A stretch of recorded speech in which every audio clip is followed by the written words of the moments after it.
Hey, Rick McBride here with your Property Masters and 5 minutes of free time with McBride Realty Group. Going to go over the next section of the contract, as is Florida residential contract, put out by the Florida Association of Realtors and approved by the Florida Bar. We're into the section for standards for real estate transactions, so we really start to get into the legalese here. But standards A is title evidence, restrictions, easements, and limitations. So within the time provided in paragraph 9C, the title commitment with legible copies of instruments shall be delivered to the buyer. The title commitment will say basically, I will give you, we will transfer title and clear title as long as these conditions are met, and they're usually a local lien search just to make sure you paid your water bill and stuff, it's satisfying this lien for the mortgage, that type of thing. But it can be a list of things, and it's important to look at that. That can come back to bite you 1 out of 100 times. So it's always important to look at that and see what the conditions are of them issuing the title commitment.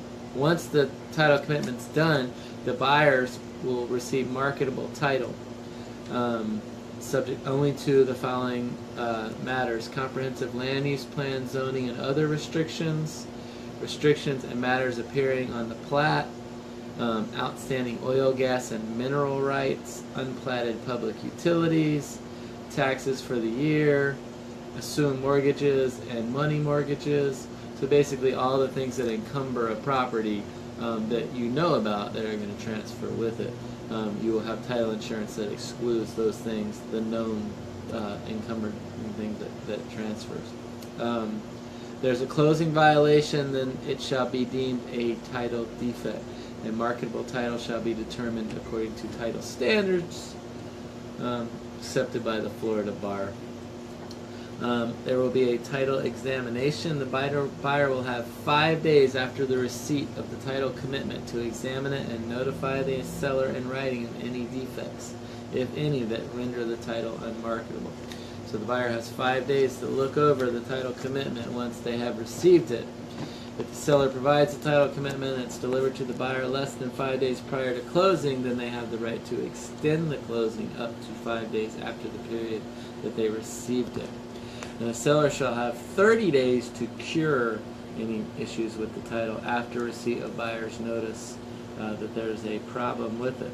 If the seller cures it within the cure period, the seller will deliver notice to the buyer, and then the buyer has 10 days to then close it.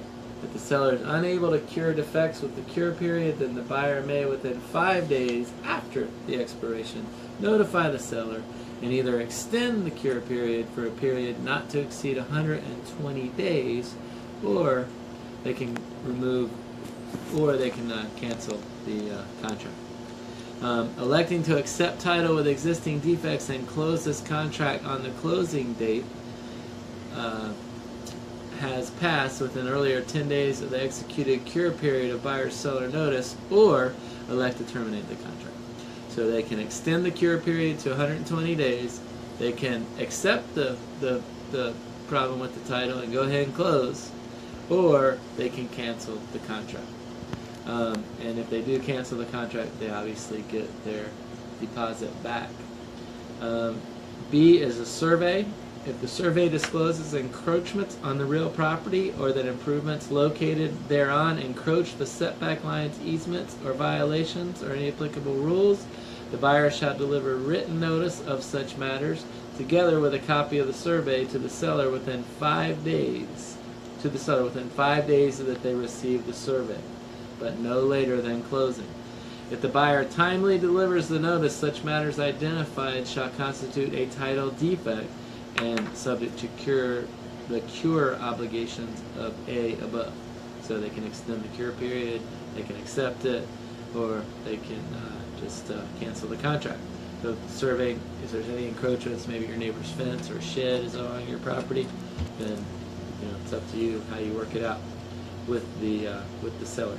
The seller represents that there is ingress and egress to the real property, and the property is insurable because of that, meaning you can get on it and get off it. It's not landlocked. So there is a way on and a way off. It is landlocked, then they have to show you that they have a path or a driveway over top of the property that has it landlocked so that you can get in and out of it. The seller shall at least 10 days prior to closing furnish the buyer estoppel letters from any tenants and occupants specifying the nature and duration of occupancy, rental rates, advance rent, and security deposits paid by the occupant. If the seller is unable to obtain the estoppel letters, the same information shall be furnished by seller to buyer within that time period in the form of a seller's affidavit, and the buyer may thereafter contact the tenants to confirm the information. If the estoppel letter or seller's affidavit differ materially from the seller's representation and lease provided in the prior, then they can refuse to, or if the tenants refuse to confirm the seller's affidavit, the buyer may deliver written notice to the seller after receipt, but no later than 5 days, terminating the contract and receive a full refund. So what this says is if there's a lease on the property, the seller will provide an estoppel letter that identifies the occupancy, rental rates, advance rent, and security deposits paid by the tenant. And if they can't, then they can just provide an affidavit, which is more likely going to happen. And if they give them that affidavit, the buyer is allowed then to contact the tenants. And if the tenants say something is different, then they can cancel the contract and get their money back. That's the first section of what was it again? First section of standards for real estate transactions, A through D. We will pick up where we left off here on E in a couple days. Again, if you want to enter into a contract, you need someone who knows what they're doing.